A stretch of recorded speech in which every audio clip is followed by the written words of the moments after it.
Our African ancestors, brothers and sisters, saw the matrilineal system. Keep in mind that all the kings had to come through the line of the woman. Is that right? That's right. What man can say he didn't come from a woman? Please step forward so we can understand where you came from.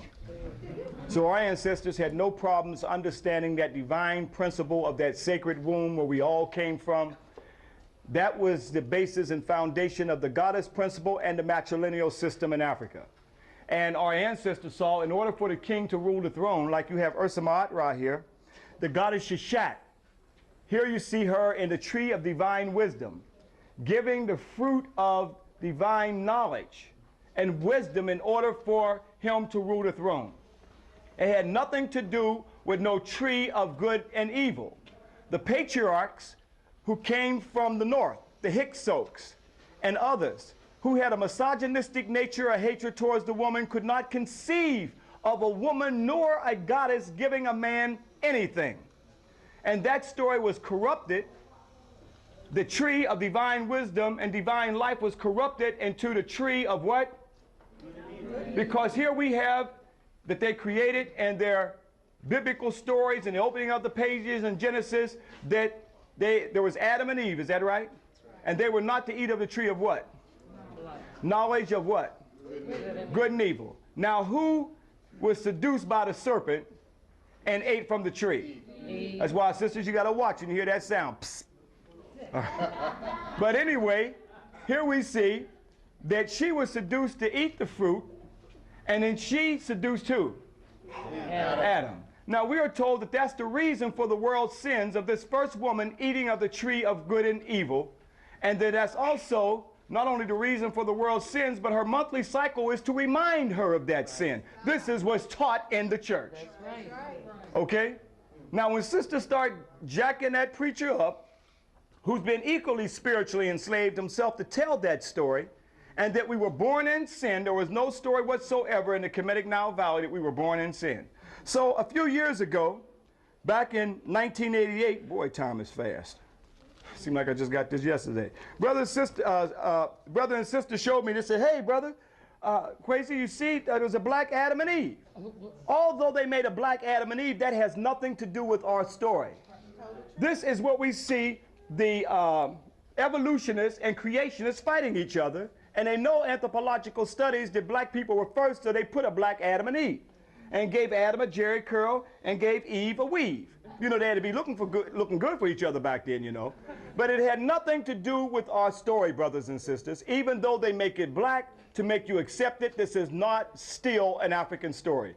The African story is the goddess Sheshat giving the fruit of divine life from the tree of divine life and wisdom in order for the king to rule the throne. And this goddess concept was corrupted throughout the whole African Nile Valley, and even in our spiritual subconscious, even today, where we are told that the sisters are the ones, the women are the ones for the world's sins. This is the demonization of women and the hatred of women. This is part of the sexism that you get in the theologians. Even in Paul, it says that women shouldn't even speak in the church.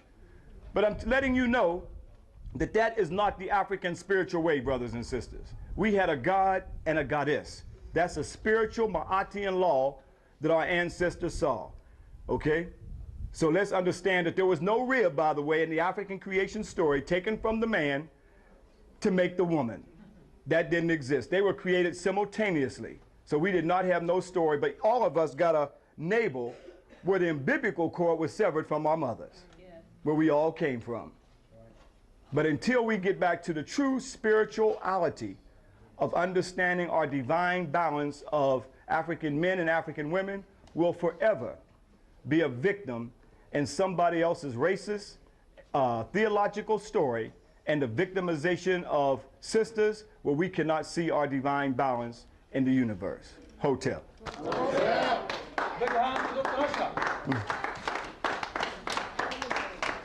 And you know the story is corrupted anyway, because as they said, there was only Adam and Eve, and then they created a son named who? Cain.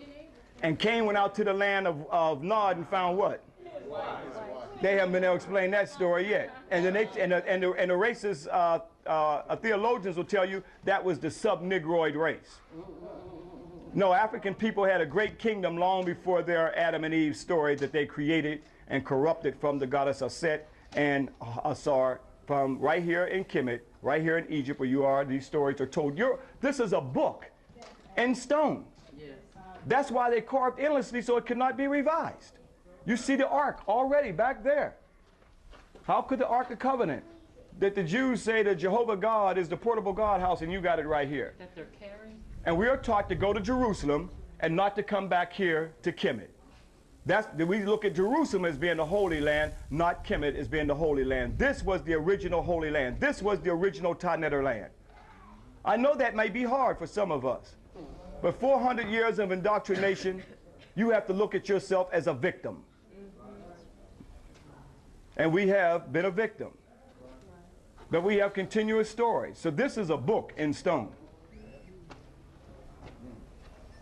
You can have a few minutes to take your pictures of the goddess Sheshat and go back and tell the story.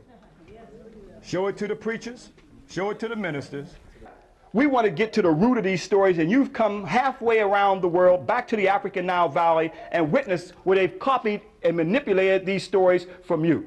We want to get to the root of the story, and the root of the story was no Eve, but it was in fact Sheshat, giving divine knowledge and wisdom. See, the only story that we have when a story regurgitates up is what white folks put in our psyche. But now the real psychological warfare is going to take place now because you are here. You're witnessing on the temples now, Sheshat and the tree of life and many other concepts that we have shown, and that's down in your psychic. So when you hear the Garden of Eden, what's going to trigger in your mind right back here? I saw Sheshat. And it was nothing. That's what's going to trigger. That's what's going to activate. But if you have nothing down in your psychic to fight that, then you can only accept that which has been told to you.